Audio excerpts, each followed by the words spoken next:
Hi, welcome to the Long Island Elder Care and the Positive Connection Simple Practice online electronic health record recording training.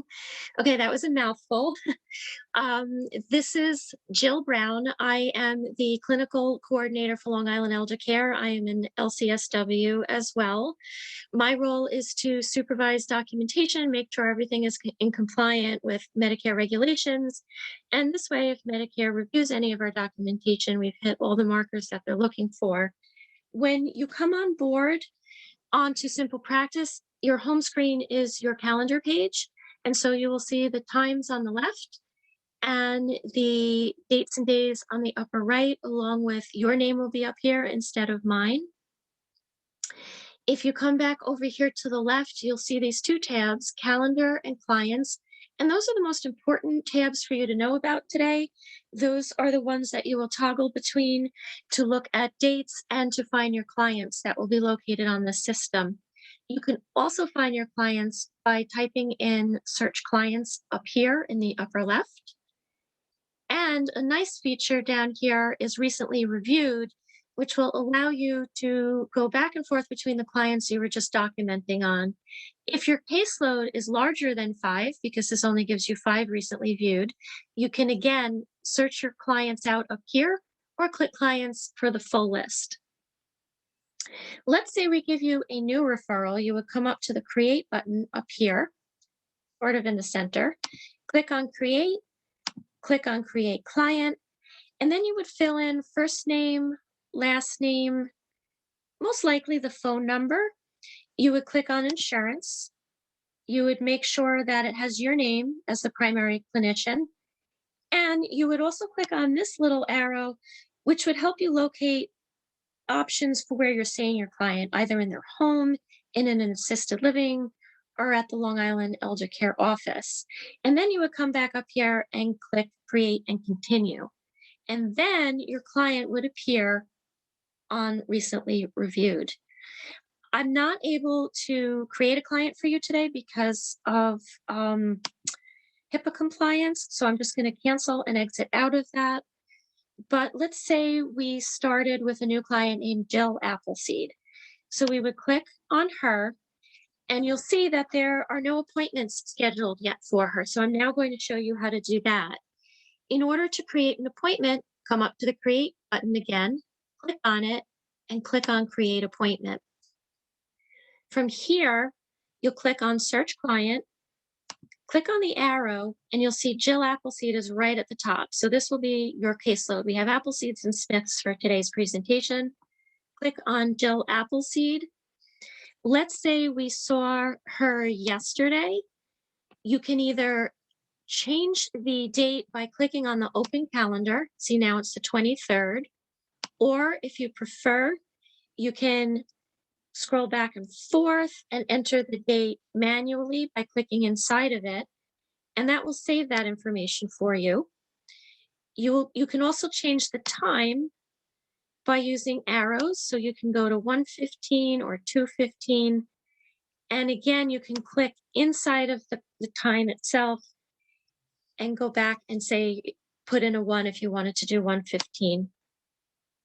For the minutes, our first session is usually a long session, about an hour. Subsequent sessions are usually 45 minutes. Again, you can come over here and you can make those adjustments as needed. I'm going to take you to the documentation for our initial assessment. So we're going to leave the 60-minute time frame in there. You're going to make sure it has your name. Paula Pagan is our CEO. We're going to put my name in for this session. And we're going to click where we saw the client. So let's say we saw her in her home versus in the office. Again, you could, toggle back and forth. You're going to make sure you have the correct session time. 45-minute sessions are a 9:0834. Our initial session is a 9:0791. And these are the two categories we mostly use. Sometimes we have an hour session, 9:0837, and we would use that code. And sometimes we have a half an hour session and we would use this code. So for this purpose, we're going to click on the 90791 because I'm showing you how to do an initial assessment. And then it's really important that you come down here and you save the button, okay, which is done. Also, I think I forgot to mention one thing about the time. Make sure you're doing AM and PM because sometimes, like, I'll leave it on AM and it'll disappear, and it's because it's in the middle of the night. So you want to come back up here, make sure you put on PM, and then you click done. And this way you will see now on Jill's her homepage that there is a progress note that's waiting for you to do because you had a session. So congratulations, we've made it this far. You would click on progress note, and then you would come over to her screen. You'll see it has the date of the session, how long the session took. The client's home is where the session took place. If you need to edit anything, you can open it back up in Calendar to edit your date and time. Here is where you're going to find the progress note information. We don't use the simple progress note because, as you can see, it's just a box and it's not very informative. This is a automatic template here on Simple Practice, but we've created our own. So you come over here, you click on this little arrow, and it gives you all of the notes that we use. So for an initial assessment for a Medicare client who is 65 or older, we use the Long Island Elder Care Older Adult Initial Assessment. And this is different from, say, if you're seeing an adult who is maybe like in their 20s, that would be the Positive Connection Adult Initial Assessment. Okay, so we're just starting there. We're going to click on the Long Island Elder Care Older Adult Initial Assessment because Jill Appleseed is in her 70s, and this is what your intake is going to look like. So you'll see the asterisks over here, these red stars. That means the question is mandatory. So the system will not let you save the note if you didn't fill it in. But don't worry, if you didn't fill it in, when you click save, it's going to take you back to the area that needs to be fixed. So this is the basic form. It looks long. It isn't short, but it's a good history. And a lot of it is filling in demographics in the beginning and then little bits and pieces as you go through this documentation that gathers up information about medical history, how the client is functioning, any clinical mental health history. Have they ever had psychotherapy before? Family history, any history in the family of mental illness, substance abuse, any childhood abuse. And as you scroll through, you'll see different subcategories. There's a section on violent behavior, self harm, substance abuse. If you continue on, you'll see that there's a place for a presenting problem, a area for was there any specific event that made the problems more pronounced and why did the client seek out treatment at this time? General appearance and behavior, and we start getting into the checkoffs here. Depression, anxiety, panic, orientation, alertness, mood, any current history, any current presentation or history of ADHD, mania, etc. We do have a depression scale that we utilize as an agency. We ask that you utilize the scale within the first or second session. Sometimes the first session is so full that it's really hard to get that depression scale completed during that hour. But you can certainly let the client know that the next time you speak to them, this will be a priority at the top of the session. And from there, you can start to open up and start, working even further together. So you might not have done the depression scale during the first session, and you would click on not at this time. If you did the depression scale, you would click yes, and then you would write down what tool you used. So, oh, my screen just jumped. Okay, sorry about that. Um, Let me get back to that part. Um, Should be right under here. Oh, okay. So you would type in the geriatric depression scale short form score equals 9. Okay, and so that's how you would kind of keep track of the assessments that you're using. If your client appears to have any kind of cognitive difficulties, maybe they're reporting that they feel like they're having memory loss, maybe they report that they already have a diagnosis of dementia from their primary or their neurologist, or if family is asking you to complete an assessment because they're worried about their loved one's cognitive impairment and the client is willing to take part in this with you, then you would do a mini mental state examination. And just like up here, you would write down MMSE and you would put down the score. Not every client will need this. And so it does not have the red star over it because it's not a mandatory question. Coming down here, you'll see more information about how the client appeared, their eye contact, their speech presentation, their attentiveness, any other conditions that might be a consideration. Again, documentation in terms of like healthcare proxy, mulched forms, things for you to click on and off. It may be no, it might be yes. The client's strengths. And then at the bottom, you get into clinical planning, treatment recommendations, and in between there is the diagnosis, and I'm going to show you how that works as well. Treatment goals, session frequency, and then just a summary of the plan. Is the client in agreement?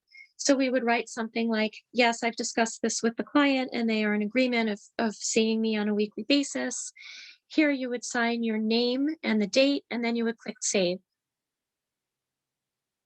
Now, to do the diagnosing, you'll see this blue button over here. I'm just scrolling back up to the top of the page. Okay. You would click on diagnosis. And I'm going to leave this page, which is going to bother the system right now because I didn't put any information in. We don't have to worry about that for right now. When you click on diagnosis, this is what's going to come up. And so in here, you'll see a lot of the ones that we use most frequently. So for example, let's take an F4323 adjustment disorder with mixed anxiety and depressed mood. We would click on that and then we would save it. Let's say the client has more than one diagnosis. You would click the plus sign. And now maybe you want to add in generalized anxiety disorder, and then you would click save. If you make a mistake and you just want to keep it at the one diagnosis, you can come back here and hit this little garbage can, and it's going to delete it for you. And then you would click save, and now it's showing that it has done just that. It saved it. If we go back to Jill on her homepage, this would show that it was completed, but I didn't complete the note while I'm on here with you, so it's still looking like it's blank, but this would show that it's completed. And it would also show the diagnosis and the treatment plan that you completed all of this on the 22nd. We don't specifically do a treatment plan on here because all of our notes have treatment planning. So we just incorporate it into the actual progress note and don't do something separate for it. If you come up here and you click on this tab called New, you will find what's called a mental status exam. And then you would be able to respond to your client's appearance, her insight, judgment, mood, orientation, etc. Come down here, recommendations. We usually see our clients once a week.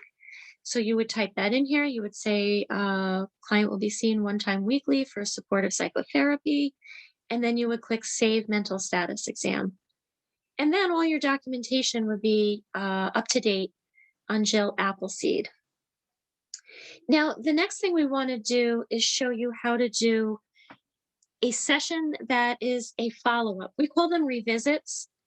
And so it's a distinction between the initial assessment and the revisit note. We're going to come up here again to create. We're going to create an appointment.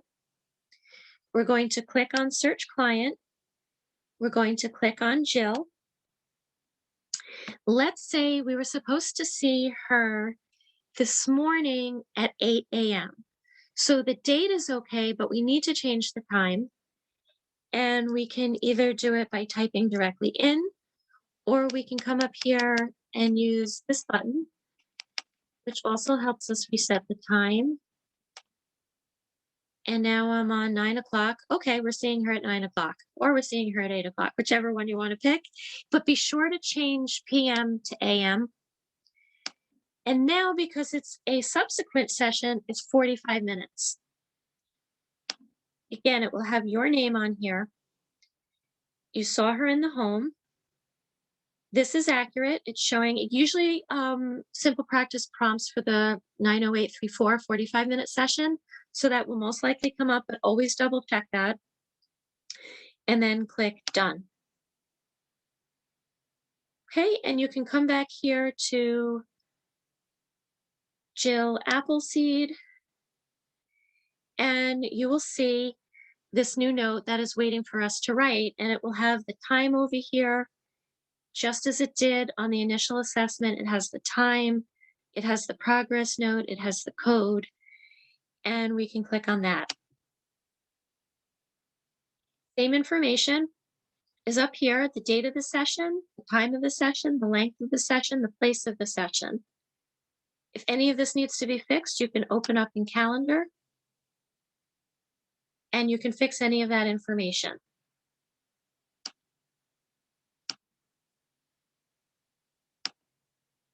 So again, the simple practice note comes up, that empty box. We're going to click on this menu and we're going to scroll down to the Long Island Elder Care Revisit note for older adults. And so this note is a lot shorter, but we have everything prompted. So it's really very fine-tuned and quick and easy to enter your data. Patient's name, session time, orientation. Is the client self-directed? This is a big one. Self-directed means that a client is able to make their own decisions, whether they be good or they be bad decisions, but they are of sound mind. They have not been diagnosed with Alzheimer's or significant dementia. They can refuse treatments. They can comply with treatments. And so it's important for us to know if the client is self-directed or not. The type of session, which would be either individual, couples, family, child, or adult. It could be individual adult. It could be individual child. It just lets us know a little bit more about the type of session, which is one of the things Medicare has been looking for. Session location, teletherapy platform. If you're offering teletherapy to your client, you would want to put in this box DocsyMe or Zoom or any other HIPAA compliant platform that you're using. If it's an in-person session, please just write in person. The session code, the 90837 is 60 minutes, the 90834 is 45 minutes, and the 90832 is 25 minutes. This is our most common session, 90834. 90837s are more rare, less frequent, because it is a bigger session. The session costs more, and so when Medicare and insurance panels are auditing, they want to see more 90834s because they feel like that's the standard, the gold standard for a typical session, whereas the 90837 is maybe more of a less typical session. Maybe it's a crisis session, something unusual or different. Session frequency is usually 1 time weekly, but we certainly work towards every other week and 1 time monthly. Did anyone else participate in the session? Sometimes our clients would like to have a spouse or sibling or somebody or a child in the room with them. And then just one quick sentence or a couple of words about what the presenting problem was for the session. Maybe it was about the client's anxiety, so you would just type in anxiety. Maybe the client is having an argument with her children, so you might say, client is experiencing interpersonal conflict with her children, just one sentence. Diagnosis. So that's going to go in this box. And if you remember, We were working on this earlier. We diagnosed Jill with an adjustment disorder. So what we do is we can come over here, copy and paste, and then pop it right in there. Nice and easy, so you don't have to have it memorized, although we usually do know what we've diagnosed our clients with. It's very helpful to cut and paste. Any other pertinent updates about physical health, medical diagnosis, or medication? Our clients are often on new medications or have recently been to a doctor or they're newly diagnosed with something that's upsetting to them. And so we would put that information in this space.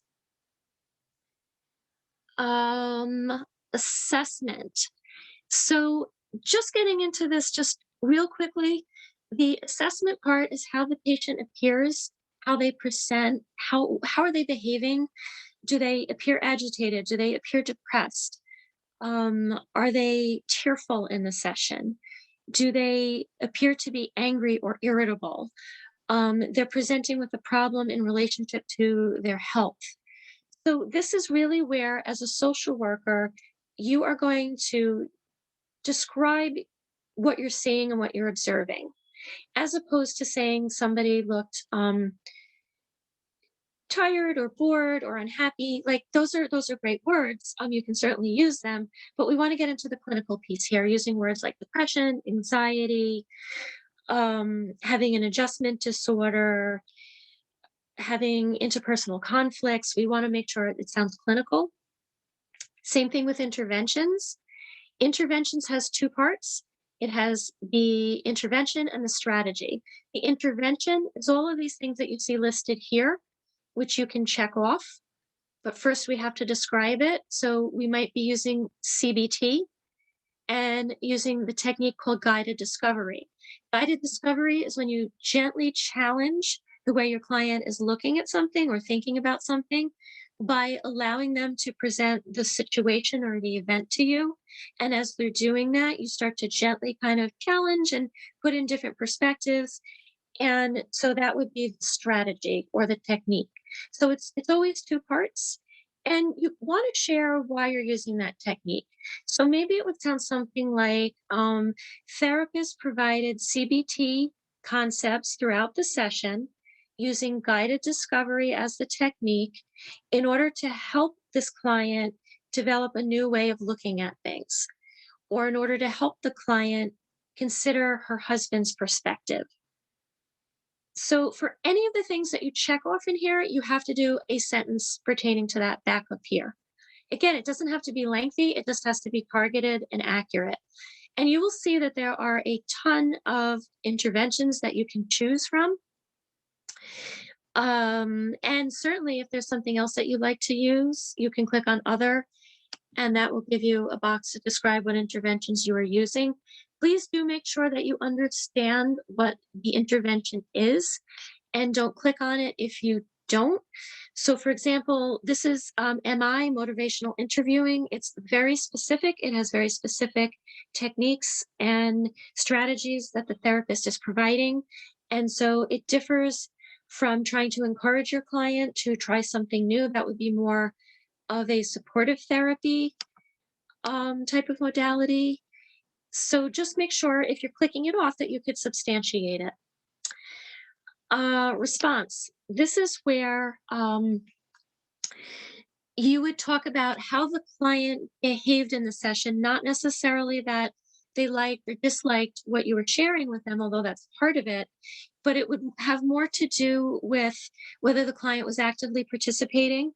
Did you feel like you had to do a lot of prompting to get information from them? Were they reluctant to share today? Were they actively engaged in a goal-oriented session where you were discussing how to make improvements and how to make their quality of life feel better with them?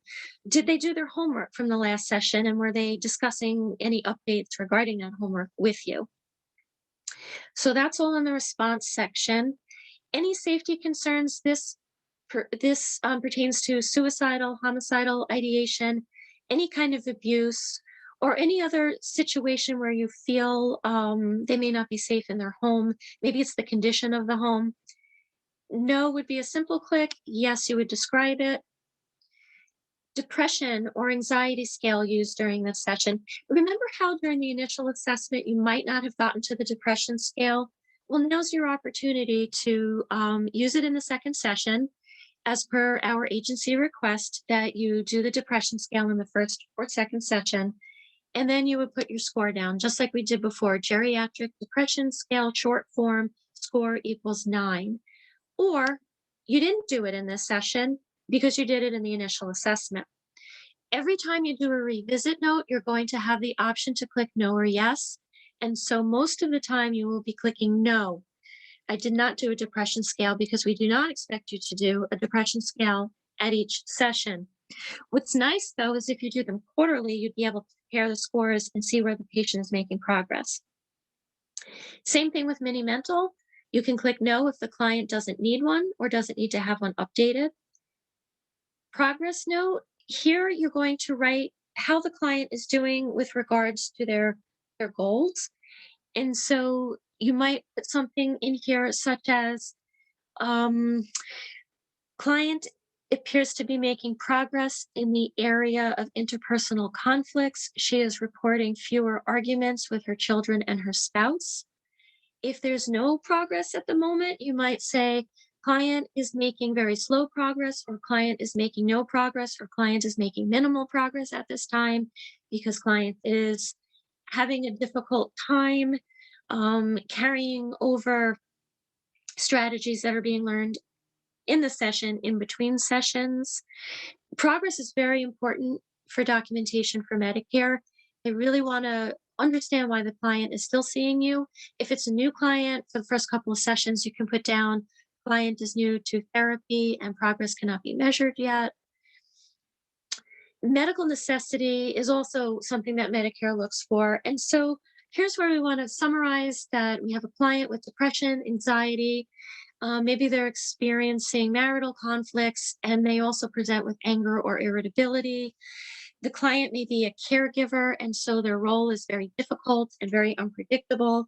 And so each week there's something new on the client's plate that they have to make adjustments to. And so we'd want to document that in here as well. Goals are stated just like it is here in the example. Patient will report fewer episodes of panic attacks. It might say client will report fewer symptoms of depression. Client will report fewer symptoms of anxiety. Client will report improved sense of quality of life. Client will report improved communication with her spouse. Client will report improved interest in social activities in the assisted living. So this is a little summary and it can tie right into the session. So you don't have to list every goal you've ever had for this client for this session, but it should pertain to what took place during this session. And then planning is typically when is the next session? What type of session will take place? So maybe it will be next session, client would like to include his brother um, for supportive reasons. Or you could say something also here about therapist is considering DBT to be a treatment intervention, as client tends to be very logical and is not accessing the emotional part of his experience with his wife. So there's different ways that you can word this, but it's usually about when the next session will take place, your signature and the date, and then you're going to click save. Make sure you click save. Please do not lock in your notes. Lock in your notes means neither you nor anybody else can go back in there and make any changes. And while that might sound very tempting, sometimes we have to make corrections. Maybe there's just a lot of typos, or we needed to go back in there and add something. If it's in locked, you can't access it. And once you've saved the note, it will give you the locked option. Now, coming back up here to progress notes, you will see that there are opportunities for a revisit note for adults, a revisit notes for children and adolescents, along with an initial assessment for children and adolescents. And so the notes look a little different. Children and adolescents, you might not be doing a mini mental state, so you might not see there on there. See that question on there? They're a little bit different. And the notes on kids will also have a little bit more developmental information. But basically, that's all of the notes. If we come back up here to discharge summary, and again, I just have to discard and continue for the sake of the presentation. And I'm just making sure I'm hitting all of these bullets. I do believe I've gotten to them. Okay. So for the discharge summary, we use this when we have actually had a session with a client where you sit down with your client and together, one on one, you have decided to close together and to terminate. Client is doing well, they no longer need you, or the client is going to be moving out of state and you're not going to be able to follow them. And so this would trigger billing because it is a progress note in which you actually saw the client and provided the service. And so you'll see on here, it's got initial diagnosis, the discharge diagnosis. Often it's the same. Um, Usually it's individual, sometimes it's marital, as far as what services were provided. It gives you a variety of things for why the sessions are being terminated, including an other button. And then you just kind of finish this up by clicking and saving. You do also want to notify the office staff on our discharge sheet. It's a hard copy form, a piece of paper, and that lets them know that you've discharged the client.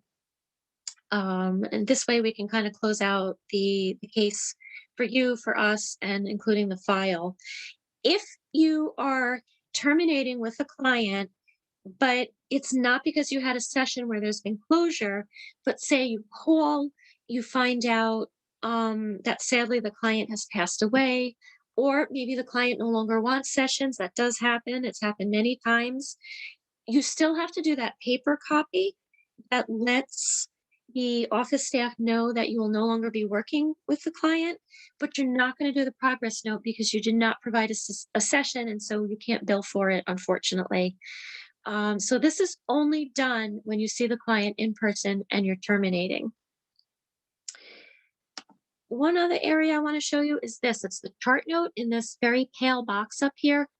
Chart notes are fantastic for letting us know that the client is in rehab for a couple of weeks. So let's say um, client is in, sorry, I don't type well. Client is in rehab for at least 2 weeks. Will resume upon return home. And then you would add the note. And now we know why you haven't seen your client in a couple of weeks. It just helps us kind of track what's going on. This is also a very good place where you could put down if the client did not show up or canceled late. You would explain why you do not have a session. And it's also for your memory so that if the client is canceling week after week after week, you have it documented that they're really not making the commitment to therapy sessions. And you'd be able to present that as data on this date and on that date, help to keep track of things. How do you cancel? If you click on the progress note and you come up here to open in calendar, it will let you know up here. You can click on they didn't show up or they canceled. So maybe they canceled about a day in advance or within 24 hours, or maybe it was a late cancellation where even after the session started, they let you know that they were not going to be showing up. So you would click late canceled, and then you would click done. And then when you come back to Jill's homepage, you'll see that there was a late cancellation on that date. And it explains. So maybe the client was in rehab, and that explains the late cancellation because you found out after the session started from, say, the client's daughter that she's in rehab, and you won't be able to see her till she comes home. We can't see clients when they're in rehab. That would be a duplication of services under Medicare. So, one last thing, the system allows you to create multiple sessions. So, if you see Johnny at 9 a.m. every Monday, you could populate that out into 2024. But by doing that, you have to go in and cancel every session out.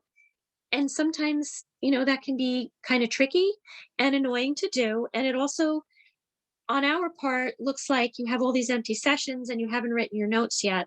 So I really do recommend that after you've seen the client, you come on to the site, you click create appointment, and then you put in the information. And if you need to do a cancel or a no show, you just do that by going back in here, clicking on the progress note, clicking on open in calendar, and then you would again be able to click canceled or didn't show. And this way, it's only done one at a time. We get a little nervous when we see all these empty progress notes and nothing written. We do ask that you write your notes within a week of seeing your client so that everything is updated. And we do ask that you do not submit your invoice until you have written all of your notes, because the invoicing tells us that it's time for you to get paid. And you can only get paid after you've written your documentation, because that is part of our responsibility. So I want to thank you. I hope this is a helpful training on simple practice. You can feel free to go on and scroll around and click on things. It will not cause any harm, and we are here to help you, and we can help you fix these issues if you have any. Um, don't worry, we're really here to support you with this, both in the documentation part and in navigating simple practice. So thank you. Very nice to be with all of you and support you on this important journey.